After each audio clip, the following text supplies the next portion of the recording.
Hello, everybody. Welcome to another episode of AKP Sports Talk. It's AKP Sports Talk. Ooh, it's a Friday. It's your favorite two, Ari, myself, Kuria. Ari, first off, how you doing? How's your Friday going?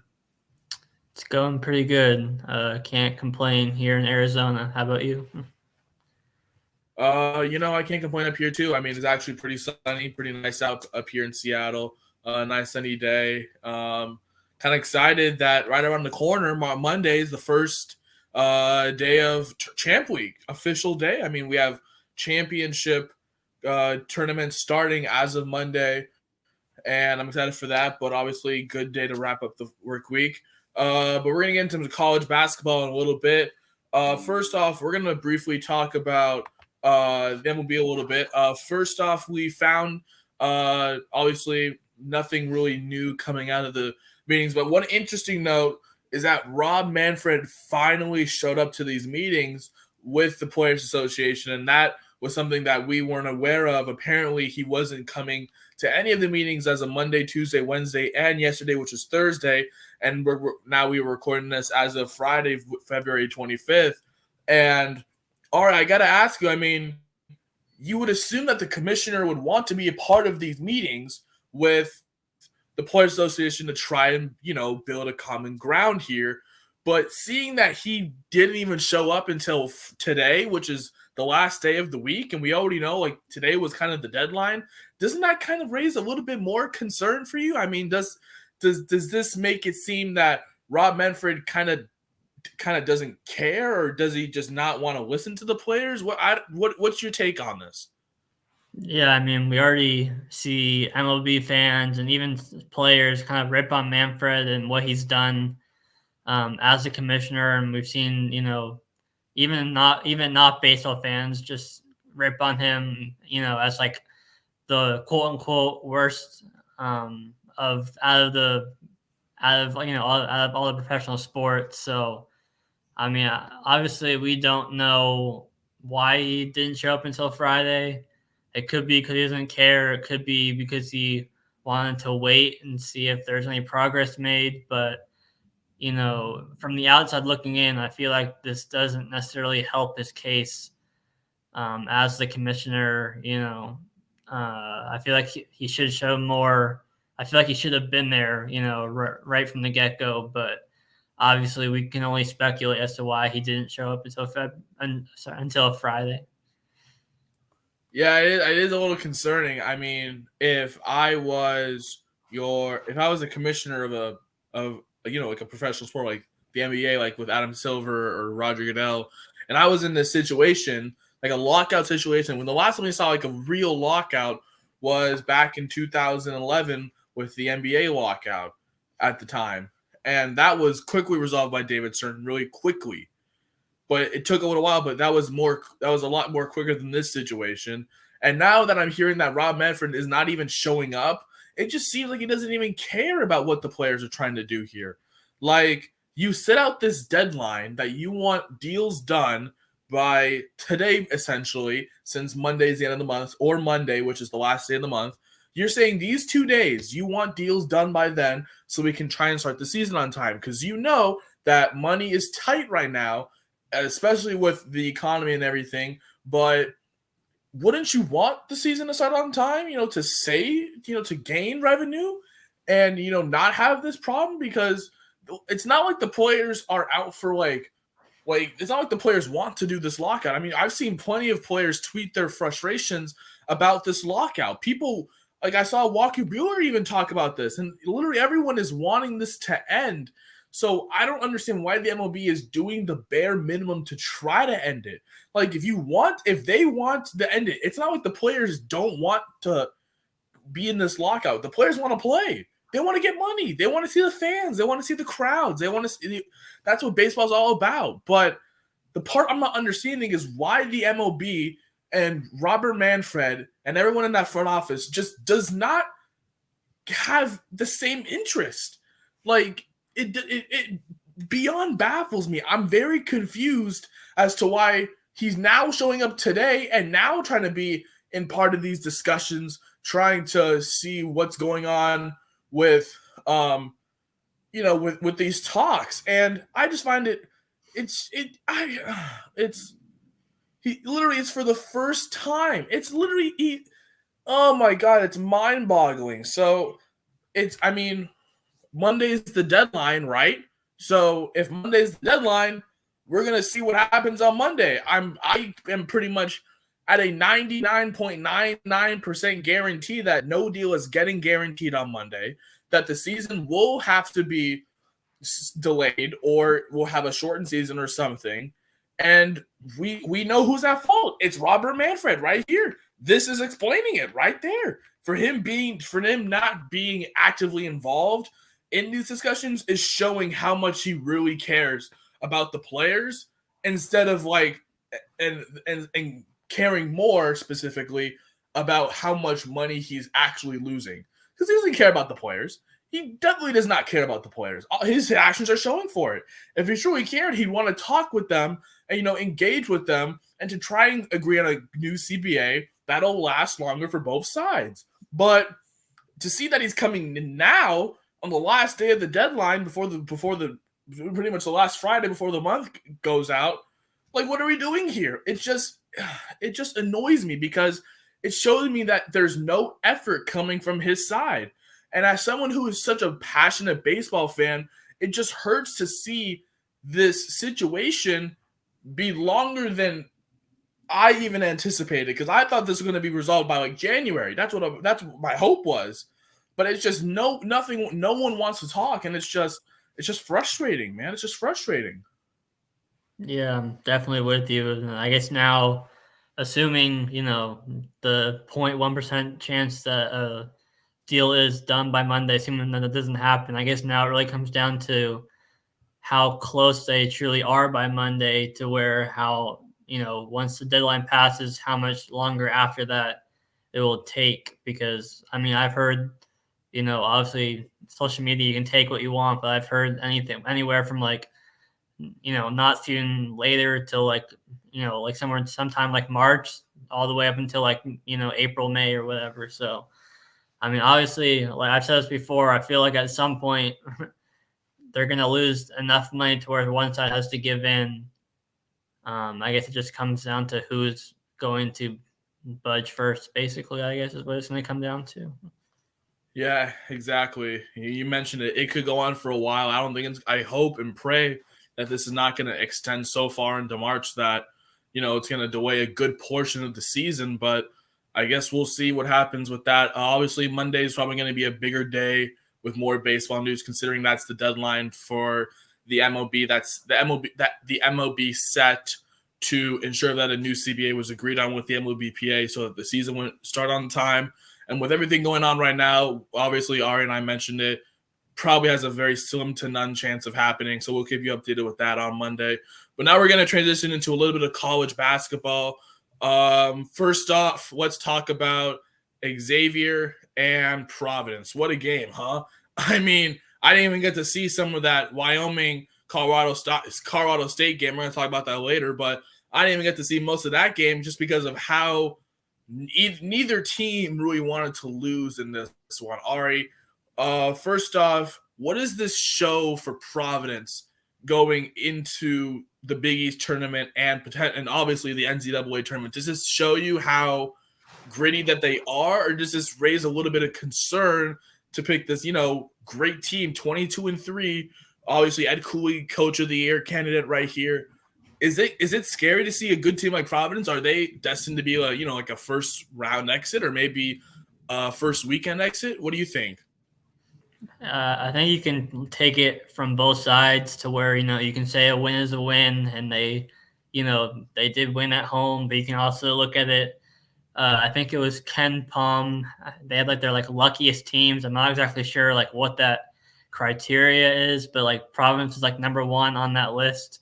So you can take that how you want, obviously. But I mean, yeah, I'm more so in line with the idea that a win is a win because no matter. I mean, we saw it late last night with the Oregon State 3-21 team taking USC to overtime. So it's and then conference games especially can be, even if it's a really good record against a really bad record or a medium record or whatever you want to call it, No game is a pushover in conference play. So I'm more so in line with it being, more of a gritty, good win for Providence. We saw, and I think it was the second overtime where they fouled up 3 with 7 seconds left. And then and then Xavier hit the 2 to bring it down to 1. That's right. Yeah, that's And right. then Providence and Xavier fouls down 1 with like 6 seconds left. Providence makes the first, misses the second, but they get the rebound. I think it goes out of bounds. So then Xavier fouls again.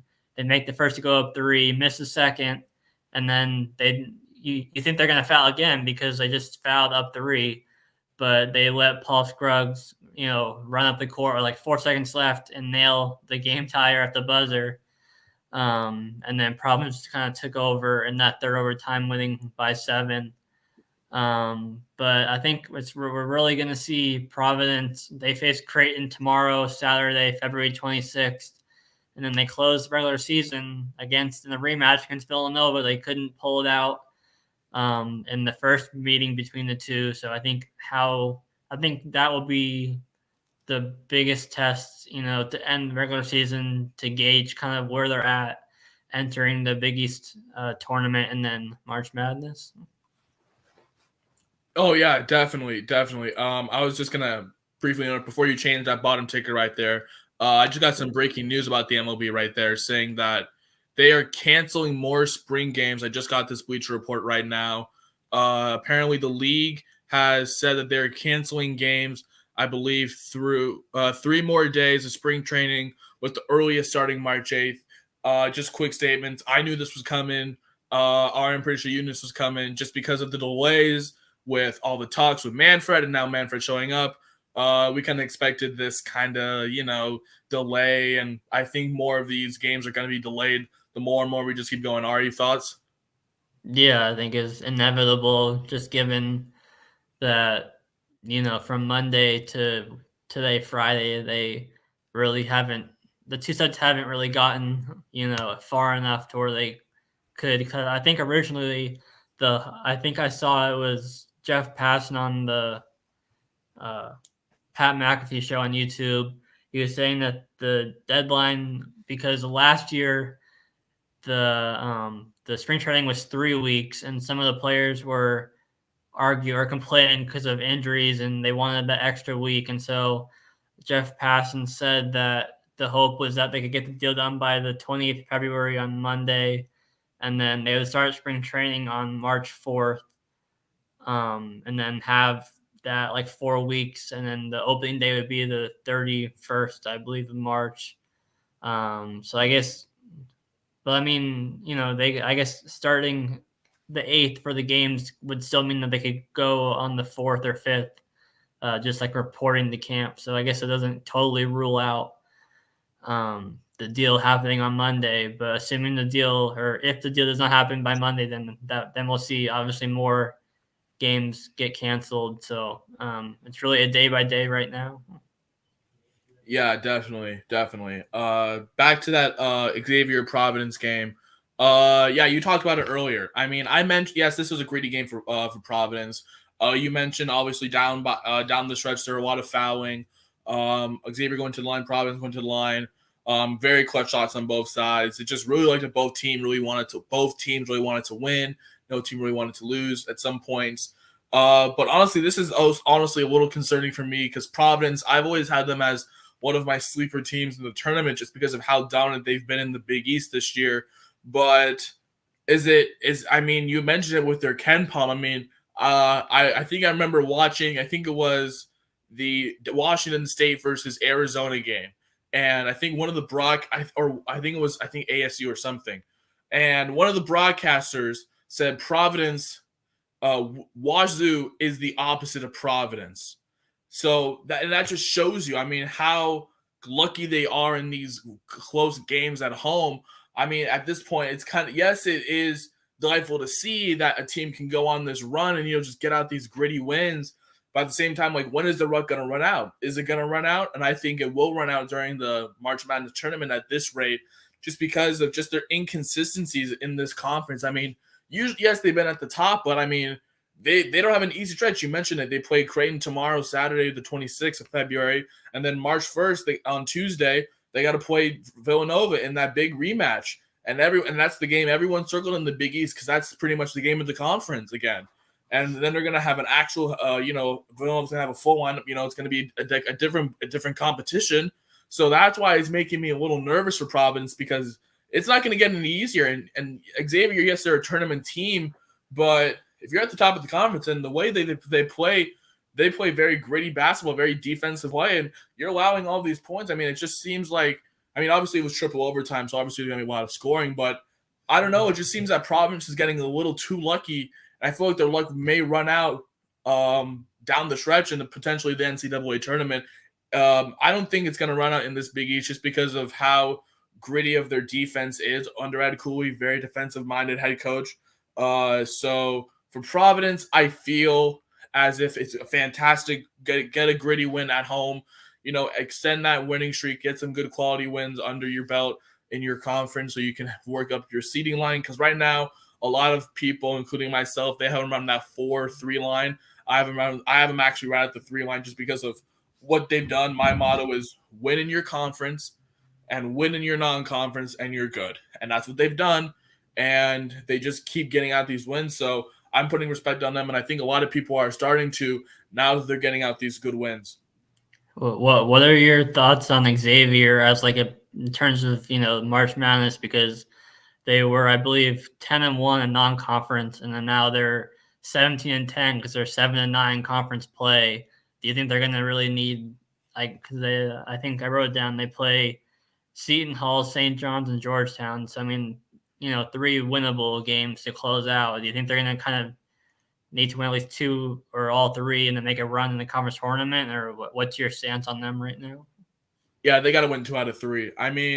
Xavier, they were pretty much a team near the top of the Big East all season, and then all of a sudden they started playing level competition. And you mentioned their remaining games, like Seton Hall. Seton Hall's a dangerous team, and they're dangerously good. And Seton Hall, I don't even know if Xavier can win that game right now. Xavier is a 3-point favorite in that contest tomorrow afternoon. But right now, I don't know. I think Seton Hall is definitely going to give them a good run for their money. And then for Xavier, right now, I'd have them around, a good 10 line, around that 9-10 line, depending on their matchups. But they need to get some quality wins because if they keep losing like this, they're going to slide themselves right out of that bubble conversation because right now they've lost 3 games in a row. And those games are to St. John's, which is a bad loss at home by 13. And then they just lost to UConn, and now they just lost to Providence. So they need to stop. They need to get out of this losing skid and get some good quality wins. Because the last win – excuse me. My bad. They are on a 5-game losing streak. 5-game losing streak. They were 17-5, and then they lost to DePaul, which is a very bad loss for Xavier. Then they lost to Seton Hall, and then never mind. Then they beat UConn, and then they lost to Seton Hall. No, they lost to St. John's, UConn again, and then Providence. So for Xavier, they need to end strong right now because they are on the downward trend. Right, they're losing that. They're putting themselves onto that bubble, and if they want to get off that bubble, they need to get some quality wins. And it starts on Saturday for them. Yeah, those are my thoughts. Those are my thoughts on Xavier Providence. But now we're going to transition into Rutgers and Michigan. Obviously, Michigan, no coach, already down 3, odds against them. They have a hot Rutgers team coming in, and they get the win. What an incredible win for Michigan. That really cemented them to keep themselves on that bubble. That was one of their biggest questions coming into the week. Could they really get it done without Juwan Howard and 3 of their key players in that game? And they did it. They won comfortably by 9 against Rutgers at home. So, Ari, what are your thoughts on this win? Do you think Michigan can keep themselves off that bubble, around that bubble conversation, being in the field and not out the field if they keep winning? And also, what do you think of Rutgers here? Does this really diminish them as a tournament team, now losing potential back-to-back games against Purdue and Michigan? Yeah, like you said, it was really the question going in was going to be how Michigan responded, because you could see it going, two ways: either them playing super hard for their coach, who you could say was stepping up for their team or whatever you want to call it, or they could just falter, and have the momentum continue going in a downward spiral. But they definitely responded at home. Hunter Dickinson, 16-11. Shout out to freshman Caleb Houston, had a career high 21. He's really stepped up in a big way in the starting lineup. And then for Rutgers, Ron Harper had 19. Omarui had 17, but we saw Paul Mulcahy only 2 for 8, 5 points, and Geo Baker 2 for 11, 6 points. So they really need, I would say, on average, they need 3 of those 4 to really step up offensively most nights to win, and they only got 2 of those 4. And so that was, I would say, one of the biggest factors why they couldn't pull it out. 62 points isn't gonna, win many games. So as far as Rutgers right now, I feel like they're still right. I feel like they're slightly on the outside looking in by like a slight margin. But I mean, if they can sweep Wisconsin coming up, then they can jump right back in. So they're kind of right on the edge where one win or one loss could move them in and out. And then they face Indiana and Penn State, which are both winnable. So I feel like they're gonna have to win out at this point, win these last 3 to like guarantee a spot. And then if they win 2, if they beat Wisconsin and then one of Indiana or Penn State, then they're going to be like right on that edge where they're kind of, not playing their way in. They just have to hope the community sees that the 4-game stretch they had earlier, 4-1, was enough to get in.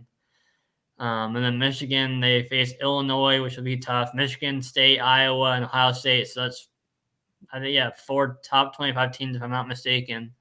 So I feel like both teams are right on that bubble, and Michigan's still going to have to fight hard without their head coach. And I'm not sure if the players suspended are also for this rest of the season, or if it was just one game. But Michigan still has a lot to fight for, and they're still kind of fighting an uphill battle, I would say, with this remaining schedule. I believe you mentioned it on our last episode about the remaining schedule. So we'll see how they respond, but you can only take one game at a time, and they won their first game of the stretch. Yeah, you mentioned their one of the key players, Terrence William and Musa Diabate.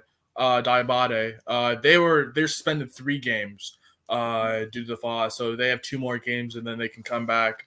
But yeah, shout out to Michigan getting a good clutch win at home, that one that they actually really needed. I don't think this diminishes Rutgers honestly too much, but yeah, I mean, yes, in 62 points in against Michigan on a stretch where you are now coming off a loss against you were coming off a loss against Purdue. You needed a big win on the road and you didn't get it. But I feel like we're forgetting that Rutgers Indiana match. I think that's going to be one of the biggest games that we need to pay attention to in terms of bubble, because I think it's going to be winner stays in and losers out, because Indiana's right there. They're clinging onto that bubble right there. Has a lot of people's first, one of the last 4 in, one of my last 4 in as well. And for Rutgers, it's for Rutgers. I mean, yes, Wisconsin's coming to town. I think obviously the last time they played them was very close. I think it's going to be a very close game again for the Scarlet Knights. But coming up after that, it just doesn't get easier. I mean, you mentioned it, Indiana. That game is Wednesday the 3rd at 4. I think at 4 o'clock. Yeah, 4 o'clock. That's the game for Rutgers they need to circle for the remaining schedule, because that's at Indiana too. And Indiana is very, very loud. Assembly Hall, they get noisy over there. So that game is definitely the game to really watch in the Big Ten, to kind of see how Rutgers can either be playing that high environment with pretty much their season on the line, and same for Indiana. Going on to Michigan, we've already talked about they have a mountain to climb now. They've started climbing now with a big win against Rutgers at home. Obviously, coming off the whole controversial game against Wisconsin. There were so many questions, and we obviously talked about that earlier, and they answered them. Obviously, without three of their players, including Terrence Williams II, and obviously no Juwan Howard for the rest of the season. It just shows you how gritty this Michigan team is, and they want a new identity and not want to be labeled as just this school that obviously is having problems with Juwan Howard, and they want to move on from that. But obviously, this is a mountain to climb, as we mentioned, and it's not going to get easier. You mentioned that they have Illinois on, I think, Sunday, and then after that they got to play Michigan State, who's also on the bubble now because they just keep falling down. Iowa, who's now in the top 25 after their big wins, and Ohio State, who's still in that top 25 range, but is susceptible to an upset this week. So it's going to be interesting to see how both of those teams adapt down the stretch. For Rutgers, they just need to get that circle win against Indiana. For Michigan, they just got a mountain to climb, and I think Michigan will probably end up on the outside looking in just because of how hard their mountain that is. I mean, they got to play tough opponents, and some of them are road games too. And without a head coach and that rough environment, like without a leader, I don't know if that's going to work out for them pretty well. So we'll see what happens there. But now we're going to move on to the Colorado State versus Wyoming matchup that took place Wednesday night. That was a really gritty defensive game. Colorado State pulled out with the win at home, 61-59 against Wyoming. Now, a lot of people, unfortunately, didn't get to really watch that much of that game, unfortunately, because of that triple overtime game between Xavier and Providence. The game following that was supposed to be Colorado State and Wyoming, but that game got no first half coverage just because of how long the Xavier-Providence game went. But and even like half the second half too. It's like 10 minutes left in the game when. Yeah, exactly. Like the viewers only got to watch like the second half and only 10 minutes of the second half. But Ari, it was a very defensive game. Shooting was just not for anyone on Wyoming or Colorado State. But Colorado State pulled out with a 6-point victory at home. It was a very, very back and forth game.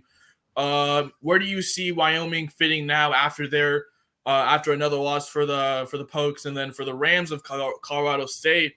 Does this kind of ensure that they're a tournament team? I'll start off by saying that as someone who had Wyoming plus 6.5, I was sweating those last few seconds.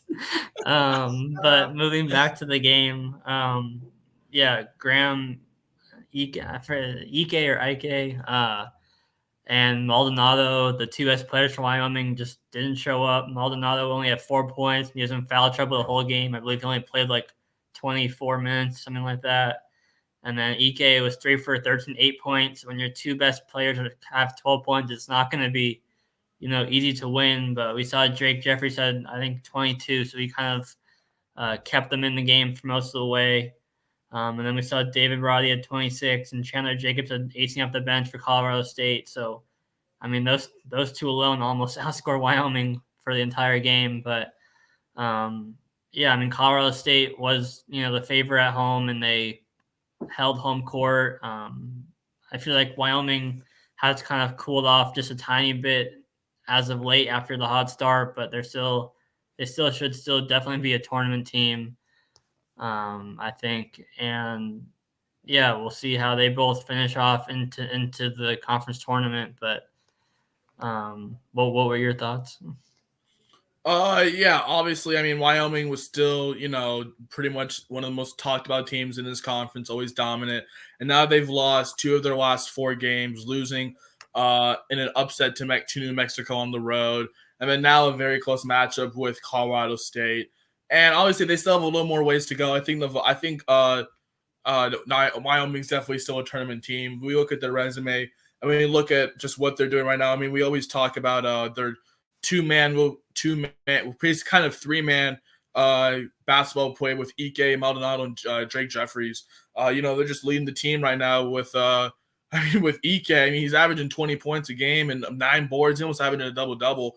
So for Wyoming, I think they're in a more comfortable position. I'm not too worried about them. I still think they're a tournament team. And they still got 5 more games left on the schedule. They've got to face Nevada one more time on Saturday. And then they got a big one against San Diego State. I believe that's Monday, and that's a big game because San Diego State is right on that bubble too.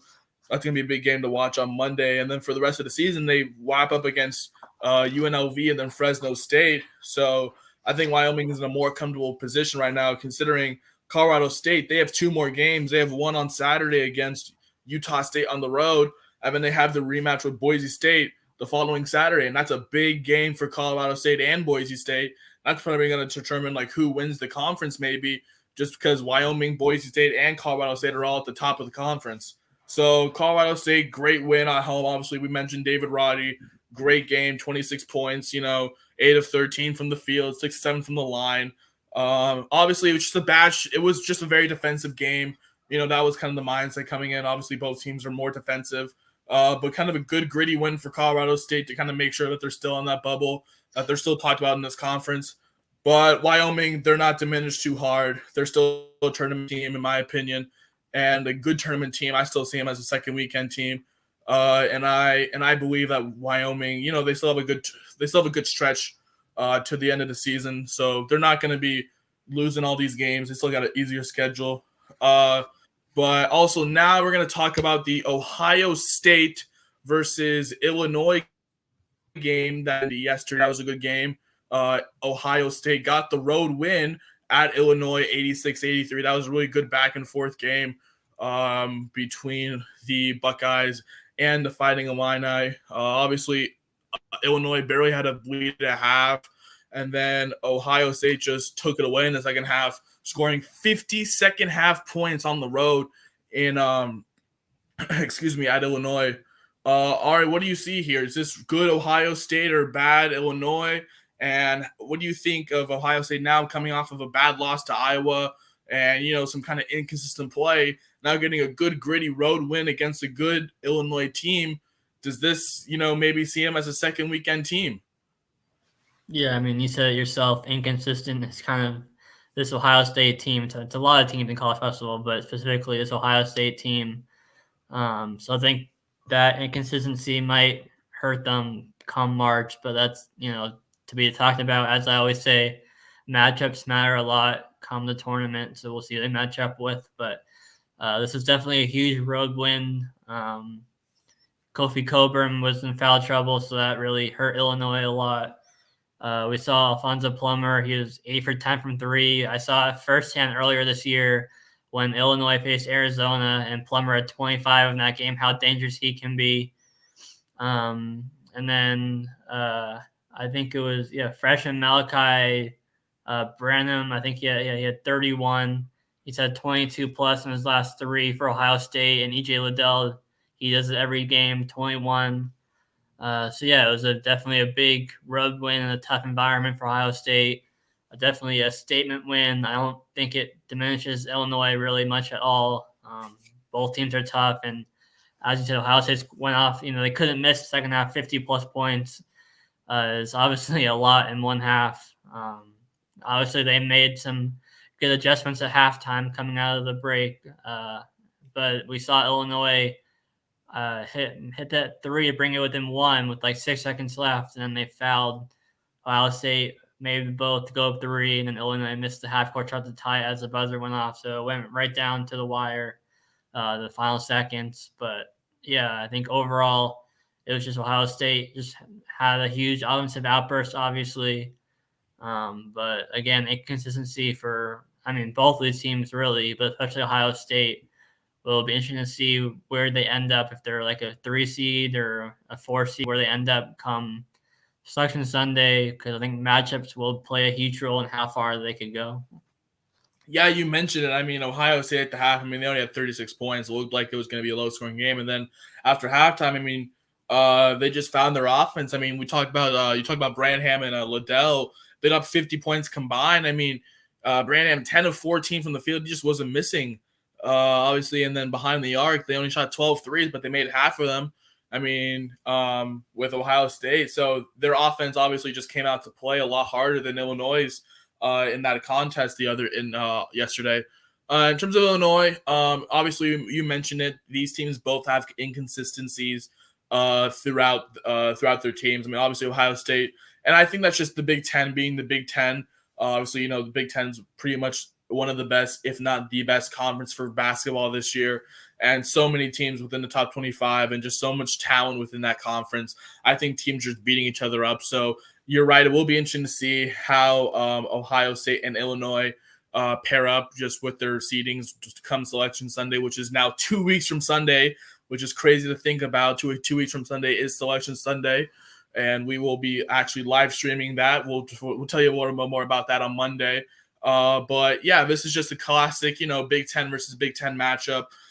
Illinois, they've always been, they've had their offensive outshowings, but obviously the loss of Ayo Dosunmu is kind of really showing. But when you have Alfonso Plummer shooting the lights out like that, man was 8 of 10 from 3, which is actually crazy.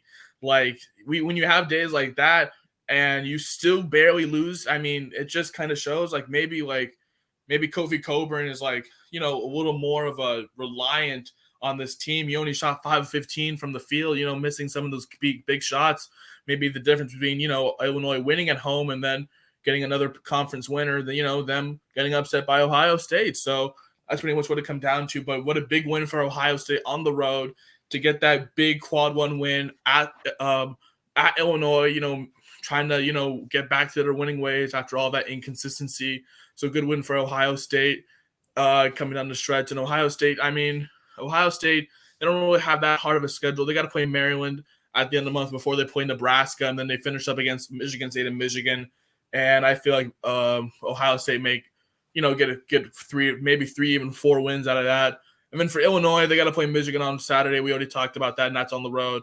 And then they finish with Penn State and Iowa. So both teams are still sitting pretty comfortably, nothing to worry about. So yeah, it's not too bad for them. And then finally, we're going to talk about an upset that happened last night in Eugene, Oregon. The Oregon Ducks, a bubble team for the past, what has it been, a month now? A bubble team for the last month. Oregon, they got another big win. Now sweeping the Bruins. They beat them at home 68-63 last night, as now the Oregon Ducks have now swept the Bruins on the season. You look at UCLA's stats, just bad shooting all day for the Bruins. I mean, they only went 4 of 24 from behind the arc. No one could hit a 3. I mean, yeah, Tiger Campbell hit going 1 for 6, just very bad shooting. And then you look at Oregon and just those point. I mean, you look at those, those field goal percentage, 43%. Didn't really hit that much from outside, but I mean, when you have UCLA not really shooting anything, it kind of makes sense that UCLA got upset. Ari, what are your thoughts? Do you think Oregon is now back on that bubble after this win? And what does this make of UCLA? If they have a bad shooting day like this, are they a first round exit in the tournament? I don't know, I'd say first round, but I will say that Juzang got hurt early in the first half, so that was definitely a big loss for them offensively. But even then, I still thought that they would have pulled this off. But Oregon sweeps the season series. They beat UCLA in overtime earlier, and I think earlier this month or earlier in the year at UCLA. So it's definitely 2 big wins on their resume as they, remain in the bubble. I feel like they're still right on that edge, like Rutgers, I would say. But so they have another big one against USC coming up, so that'll be big for Oregon. But yeah, I mean, they just really couldn't. Jaime Jaquez fell out, and then Juzang had the injury. So when you lose those 2, that's also 2 big pieces of the team, especially on offense. And then, I mean, for Oregon, I mean, you said they shot well overall, but from deep, not that great. Will Richardson, their best scorer, or one of their best scorers, was only 3 for 13, but Darian Harriman had a game-high 17, so he really showed out. But again, this is another, I would say, relatively low-scoring game, not super high scoring. But, yeah, it was definitely a much-needed win for Oregon to stay in that bubble talk, and they close out not too hard of a schedule against USC, UW, and Wazoo. So I feel like they're gonna have to sweep all the teams. I feel like if they lose even one, they're gonna be hoping the committee just looks at some of their quad wins and puts them in, but they're not a lock to win to get in. Whereas if they win out the rest of the regular season, and then I guess then you look at Pac-12 tournament play, I feel like they're gonna have to win 1 or 2 roughly to get in that. So they're definitely still have a lot to play for. And UCLA, obviously, they're obviously a lock to be in. It's just where their seeding will be. But they also have a pretty easy schedule against Oregon State, Washington, USC. So that will be a big game to close out the regular season against USC. But yeah, I feel like this might drop them. I feel like this might drop more to like a 4 or 5 seed potentially right now, but they could still potentially work their way up to maybe a 3 seed if they can make some noise in the Pac-12 tournament. But yeah. Yeah, you mentioned, I mean, Oregon, we've seen their inconsistencies all year. This was a big win for them at home. Obviously, they pretty much now own UCLA's number all year, beat them down in LA and back up in Eugene. This was a much needed win for Oregon to kind of stay on that bubble. They actually really needed this win, but I also think I agree with you. I think they kind of do need to win out to, be a little more comfortable, obviously, on that bubble. Now, I think Joe Lunardi has them as like the next 4 out, so they're right there in that first 4 out range, and they have a big opportunity to get back into that, first 4 out range if they have a big win against USC on tomorrow, I think, for the Ducks. But in terms of UCLA, obviously you mentioned it, Jaquez with getting fouled out, and then Ju Zhang with the early injury. When you have your best guys out, but I mean, obviously they have Cody Riley coming off the bench, but I guess it just wasn't enough to beat Oregon on the road. And Oregon, yeah, you mentioned it's just a bad shooting day for everyone. I mean, you mentioned it. Oregon wasn't that good from deep either. I mean, they shot about 33% from from 3-point range, so it just wasn't a good shooting day for either team. But Oregon, this obviously brings them back into the bubble discussion. I have them right there on that border now. UCLA just cause reign a little concern. I mean, obviously you mentioned UCLA's schedule is not too bad heading down the stretch. I got to play Oregon State, who's last in the conference, along with UW, and then their rematch with SC. And then for Oregon, they have a little bit of a gauntlet they got to climb. Obviously, they got to play USC, who is obviously a good team, but obviously a shaky win yesterday against Oregon State on the road. So I think Oregon may give USC some trouble in Eugene. And then they got to finish up on the road at UW, who is playing pretty gritty, obviously. Still couldn't get the dub against Wazoo, of course. Come on, you know that. And Wazoo, obviously, they like to have those gritty games. The last time these two played, it was a 3-point contest down in Eugene. Oregon barely beat the Cougs. So, Oregon's not going to have, an easy outlet for the rest of the season, but it'll be interesting to kind of see where Oregon goes. And then you mentioned the Pac-12 tournament. I mean, if right now they're predicted to be, I think, a 3 or 4 seed in that tournament. So if they kind of hold that, they get a first round bye, which would be huge. And then they have to wait for their opponent, and then they get maybe 1 or 2 more wins. And I think they're a little more comfortable. They're maybe on the other side of that bubble, being in instead of being out. So I definitely agree with you there. But Ari, do you have anything else? We don't have to talk in depth about this game. I just wanted to bring it up. Our 2 surprise Pac-12 teams faced off yesterday, and ASU absolutely crushed Colorado. Just wanted to put that out there. Obviously, it's only a regular season game. Doesn't matter, but I mean, if ASU gets Marcus Bagley back, which I haven't heard any news on them, so I don't know. His season might be done. I'm not really sure. But just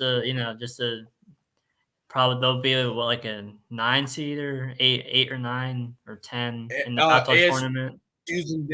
ASU could climb up to the 8 depending on what happens between like Stanford, Wazoo, and UW. Depending on how that goes, and if Arizona State keeps winning games, they could climb to like 7 or 6.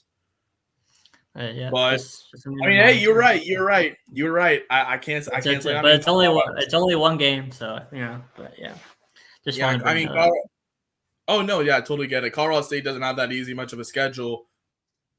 I mean, they obviously got to play Arizona, one of the best teams in the country this year, which is not easy. And then I think their last game is against Utah, who was obviously going to be a win for them. So they're probably going to finish 19-11. So that's the team that is going to have to pull off an Oregon State kind of run if they really want to, make some noise in the tournament right now.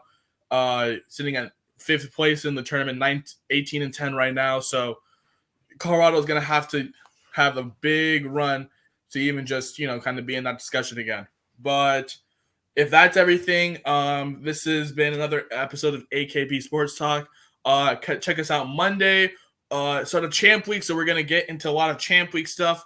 Obviously, NBA's back. We're going to give you some updates with what's going on in that. Obviously, We know James Harden's making his debut tonight. We're going to see how he meshes well with Philadelphia and that offensive scheme for the 76ers. We'll give you all of that.